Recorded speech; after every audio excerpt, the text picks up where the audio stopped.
Hello and welcome to global platform. तो recently Israel ने Iran पर अटैक कर दिया।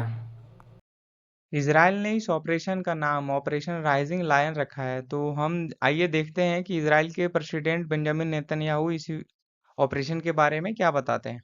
Moments ago, Israel launched Operation Rising Lion, a targeted military operation to roll back the Iranian threat to Israel's very survival. तो ये है Asia का map और इसमें वेस्ट एशिया भी इंक्लूडेड है। तो आप देख रहे हैं ये भारत है। भारत से जब हम वेस्ट की ओर जाते हैं तो ईरान है। ईरान की कैपिटल राजधानी जो है वो तेहरान है और यहाँ की आबादी लगभग 9 करोड़ है। और ईरान के वेस्ट में हम जब जाते हैं तो ये है इज़राइल, और इज़राइल मेडिटेरेनियन सी से बॉर्डर साझा करता है और जहाँ की आबादी लगभग 1 करोड़ है। इज़राइल का राजधानी बता दूँ जेरूशलम है, लेकिन भारत के अनुसार जो भारत इज़राइल की राजधानी मानता है वो तेल अवीव है। तीसरा कैपिटल जो तेहरान है उसको टारगेट किया है। नताज में न्यूक्लियर इंरिचमेंट होता था यहाँ पर, मतलब जो आइसोटोप्स है यूरेनियम 235 को उसको कंसंट्रेट करके न्यूक्लियर यूज के लिए जो होता है, या तो फिर आप उसे इलेक्ट्रिसिटी प्रोड्यूस करने के लिए करो या फिर न्यूक्लियर बॉम्ब वेपन्स बनाने के लिए करो। तो ये नताज शहर में ही करता था ये। तो इसको टारगेट किया है और साथ ही तेहरान को भी टारगेट किया है।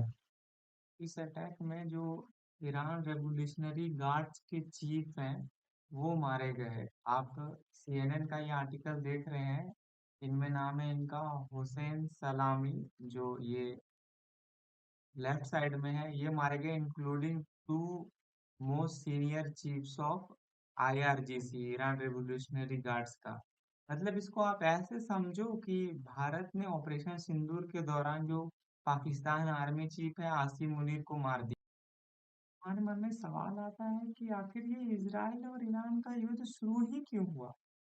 तो ये सब का तो बहुत पुराना हिस्ट्री है तो युद्ध का। बट जब अली खमेनी, जो रिसेंटली अयतुल्ला अली खमेनी, जो ईरान का चीफ मतलब प्रेसिडेंट से भी ऊपर जो होता है ना, और मतलब उसको क्या बोलते हैं, धार्मिक, वो जो मुस्लिम के धार्मिक ग्रंथ है उसके अनुसार जो सबसे सुप्रीम लीडर है, तो उसने कहा कि इजराइल बहुत ज्यादा दिन तक रहने वाला नहीं है। जैसे ही हमारे पास न्यूक्लियर कैपेबिलिटीज आता है, हम इजराइल को मैप से खत्म कर देंगे। ये आप देख रहे हैं नवंबर 2024 को, जब अयतुल्ला अली खमेनी है ईरान के सुप्रीम लीडर के तौर पे शपथ ले रहे थे, तो फर्स्ट फ्राइडे जो शुक्रवार है उसमें ही उन्होंने कहा कि वो मतलब ईरान पर अटैक करके उसको, मतलब सॉरी, इजराइल पर अटैक करके उसको मैप से वाइप आउट कर देंगे। तो रिसेंटली ईरान और अमेरिका के बीच में न्यूक्लियर डील होने वाला था, जो फिलहाल के लिए तो नहीं सक्सेसफुल हो पा रहा है। और according to intelligence of Mossad, शायद इजराइल को यह सूचना मिल गया कि ईरान न्यूक्लियर बॉम्ब बनाने के बहुत ज्यादा क्लोज है। तो ईरान के खिलाफ इजराइल ने प्रीएम्प्टिव स्ट्राइक कर दिया। तो आइए हम देखते हैं इसमें वर्ल्ड लीडर क्या रिएक्ट कर रहा है, और स्पेशली जो सबसे ज्यादा मैटर कर रहा है अभी मिडिल ईस्ट रीजन के लिए, वो है कि ईरान के प्रति अमेरिका का क्या रवैया है। ये टाइम्स ऑफ इजराइल का ये आर्टिकल देख रहे हैं जिसमें स्पष्ट लिखा हुआ है कि रूबियो ने अपने आप को, मतलब बेसिकली अमेरिका ने अपने आप को इस यूनिलेटरल एक्शन जो ईरान के अगेंस्ट लिया गया इजराइल के द्वारा, उसमें यूएस किसी भी तरह से इन्वॉल्व नहीं है। तो बेसिकली जो सऊदी अरेबिया तरफ अमेरिका के जो भी ये बेसेस हैं, मिलिट्री बेसेस हैं, वो सब पे आई होप सो कोई प्रॉक्सी अटैक नहीं करेगा। आप ये देख रहे हैं यूएस सेक्रेटरी ऑफ स्टेट, जो रक्षा मंत्री होता है ना, तो वही अमेरिका का रक्षा मंत्री, उन्होंने कहा कि ये जो ईरान के प्रति इजराइल ने एक्शन लिया ये यूनिलेटरल है।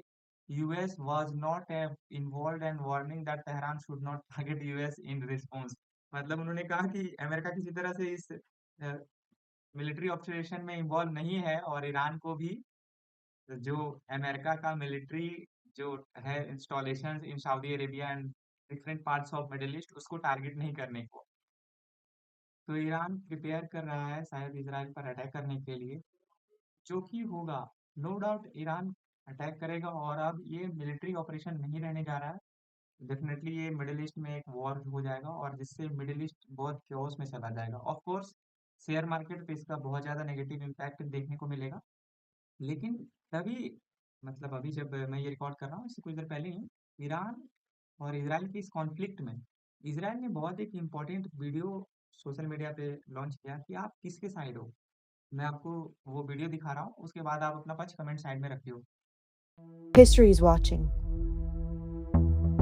What side do you want to be on? The one who's fighting for your future, or the one who's doing everything to make sure you don't have one?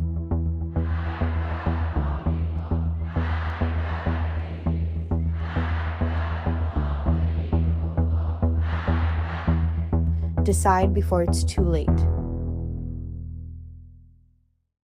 इस conflict में कुछ important development आता है तो मैं उस पर आपके लिए अपडेटेड वीडियो ले आऊंगा, बट उससे पहले मैं आपसे पूछना चाहता हूँ कि क्या इससे भारत को नुकसान किस प्रकार से हो सकता है। आप लिख सकते हैं कि भारत का जो चाबहार पोर्ट के थ्रू कजाकिस्तान, उज्बेकिस्तान, तुर्कमेनिस्तान ये सब को जो कनेक्ट करने का प्रयास है वो डिले चला जाएगा, क्योंकि ईरान अगर कॉन्फ्लिक्ट में एंगेज होता है तो फिर हमारा जो चाबहार पोर्ट से कनेक्टिविटी है बेसिकली सेंट्रल एशिया में वो डिले हो जाएगा।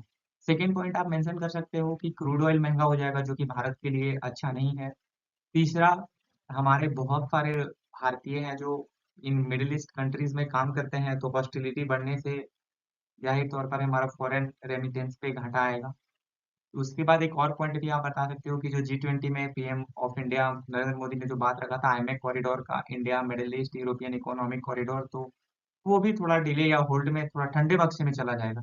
आप इन सभी डेवलपमेंट को लेकर के क्या सोचते हैं? साथ ही जो रिसेंट वीडियो मैंने आपको दिखाया इजराइल का, उसमें उन्होंने कहा कि आप किस पक्ष में खड़े हो, इतिहास आपको देख रहा है। तो आप अपना राय कमेंट सेक्शन में रखिएगा। धन्यवाद।